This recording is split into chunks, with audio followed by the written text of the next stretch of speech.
Hey everyone, Mr. DVB here. So today we got our newest trailer for our Star Wars Episode 9, The Rise of Skywalker. Now, I've seen this trailer multiple times. This is not going to be a reaction video or anything like that. I'm basically going to be giving my thoughts on the trailer while going over it and kind of analyzing different thoughts and speculating and theorizing on, what's going to happen in the movie. So before I get on to that, I thought this was a great trailer personally. I liked it even more than the last trailer, which I thought was a very good teaser. Like I said, this one for me personally, the big thing I got from it was that it was really trying to build up the idea that this is the last film in the main saga. There's a lot of shots from previous movies. The majority of this trailer, like the first minute and a half or so, is shots from previous films. So it is definitely building up the idea that this is the last Star Wars film in the main saga at least. And like I said, it worked for me. I also really like the theme that they chose, like Yoda's theme, this new rendition of it that eventually transitions to the Force theme. Works very well. So without further ado, let's start playing this trailer, and I'll be pausing it throughout and kind of, talking about it, that kind of stuff. So here we go. Doesn't start till like 10 seconds in. So we have the Twin Suns, and like I said, Yoda's theme playing. Which sounds really nice. It's a very beautiful score. I imagine John Williams did it.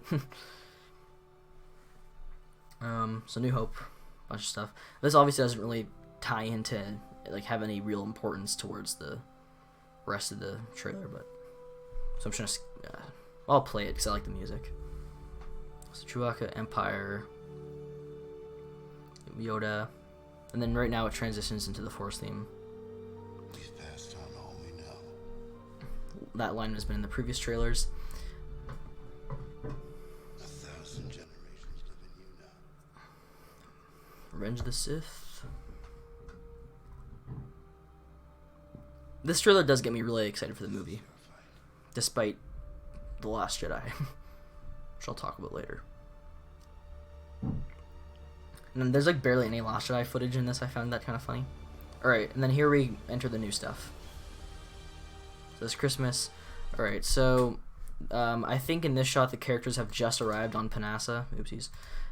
Because as you see, the Falcon can be kind of seen in the background, so they probably just landed on the planet, and this is them kind of first exploring it or whatever. I think this is a cool shot. I like the new costumes for the characters, especially Finn, because he looks more Star Warsy than he ever has. He kind of always just had this generic outfit, in my opinion, so I like that they kind of give him a Star Warsy look here. And Poe looks pretty cool as well. He looks like he's coming out of like some archaeology movie or something. And then our first shot of Panassa from a civilization standpoint. So we get to see what the planet's really like, and this is pretty cool. There's a lot of like kites and stuff and this green gas, and if you look at the people, the citizens or whatever, they almost look like they're dancing or they're pulling on like ropes or something that are kind of working as mechanisms for releasing this gas or pulling these kites. Like, if just watch the people here, you can see them doing all those motions like that, so I don't know how that ties in. First shot of Leia here, obviously. So yeah, now I know that they're using previously unused footage from The Force Awakens. One thing I'm wondering about that though is I don't know if she ever wore this outfit in that film, so I'm almost wondering if they actually took her face and kind of like from The Force Awakens and added it on top of like, just somebody else, which if that's the case, I'm fine with that, because it does kind of look like it here, where you can see where maybe it is somebody else's face. It's not like CGI that's bad or anything, it just looks like it could be that way. Which, if that's the case, does not bother me. They gotta have her in the movie somehow, just as long as it's not a different actress or if it's like, completely CG. Fine with them doing it this way. Story of a generation.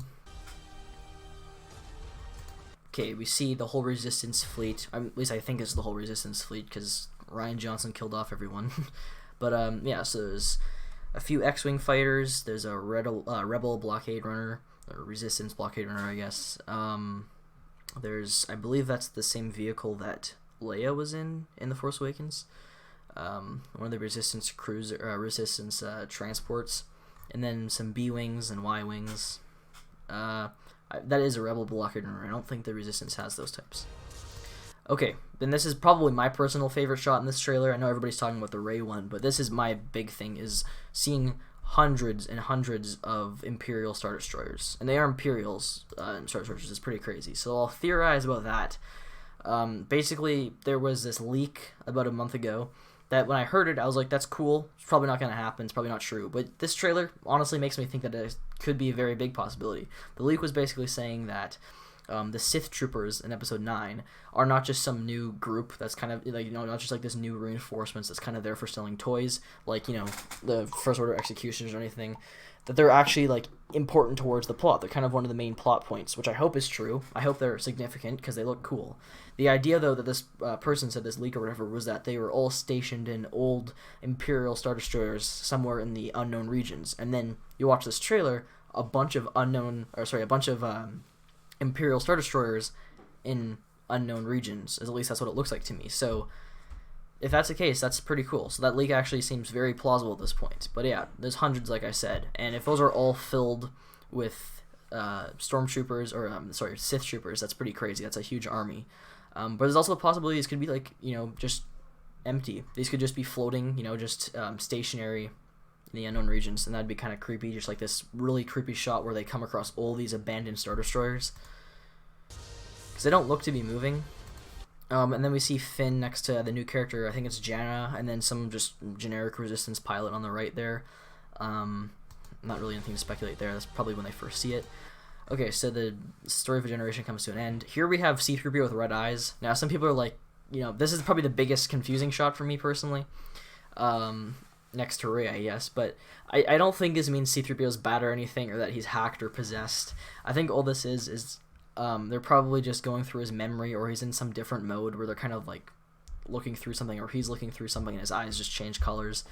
That's kind of a normal thing for like robots in movies, where they're looking through their memory or they're changing the mode they're in and their eyes change colors. So I don't think this is C-3PO like going evil or anything. Okay, and then we see this big laser shot of it hitting some planet. Now, I don't think this is another Death Star. If it is, that's stupid, and I really don't like that. But it is some kind of, surface destroying weapon, some kind of thing that disrupts the surface. Now, I also heard some leak that all these Star Destroyers had some kind of weapon built into them, like miniaturized Death Star tech, that could kind of disrupt planet surfaces, like this, and it's red. And that kind of harkens back to the first teaser where Kylo's picking up that Sith, or not, it wasn't, a Sith Trooper, it was a Knights of Ren, picking it up and slamming it to the ground. That kind of harkens back to that, so it makes me think that maybe this does disrupt surfaces and kind of wipes out some stuff. So maybe that shot in the teaser where Kylo picks up the guy and the sky's red and the trees are missing all their foliage and that kind of stuff, maybe it's because this weapon kind of disrupted the surface. So I feel like those two things might tie into each other. And if that's the case, that might mean that Kylo's working with the Sith Troopers, but I feel like it'd be cooler if the Sith Troopers are kind of working with the Knights of Ren, and there's kind of like some internal conflict in the First Order where the Knights of Ren think maybe Kylo's kind of too weak of a leader, so they bring in the Sith Troopers, or maybe that's how they bring in Palpatine into the movie. Maybe like the dark side can kind of like possess, a new host or whatever, and that's how Palpatine lives on, and this, one of those guys is willing to, let Palpatine take over him. And so, it's kind of like Kylo Ren's, got the First Order on his side, and then now he's taking on the Sith Troopers with Palpatine. It's kind of like 3 different armies at once. I think that'd be cool, if you include the Resistance in that. But yeah, there's that. You have Rey training with a little training droid. She throws her lightsaber and then calls it back to her like she's Thor, which looks pretty cool. And then, and then right here, Palpatine saying your journey nears its end.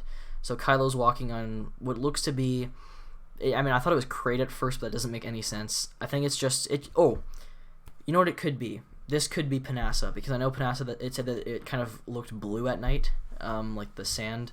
This isn't really glowing, but this could be Panassa, or this could just be, some completely different planet like that one we saw in the last teaser, where it's kind of like a snow planet. This could be that as well.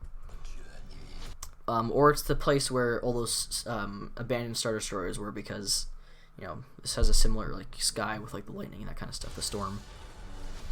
So Kylo, starts fighting Rey, which I believe this is on the Death Star 2 wreckage, because over here, this turret that we can see, actually you guys might not be able to see it, this turret right here looks to be a, what do you call it, Imperial turret, like the ones that are on top of the Death Star. So I think that's probably an Imperial turret, and that is the second Death Star's wreckage.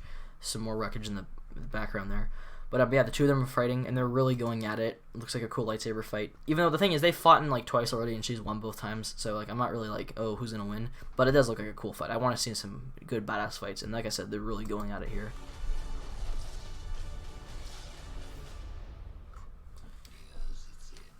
And then the big shocking shot of Rey with a double-sided red lightsaber, which kind of looks weird in my opinion. Something about the shot looks off. Like the cloak doesn't really look like it's on her. It's too baggy looking. But yeah, it's a similar lightsaber to Pong Krell's where it kind of folds.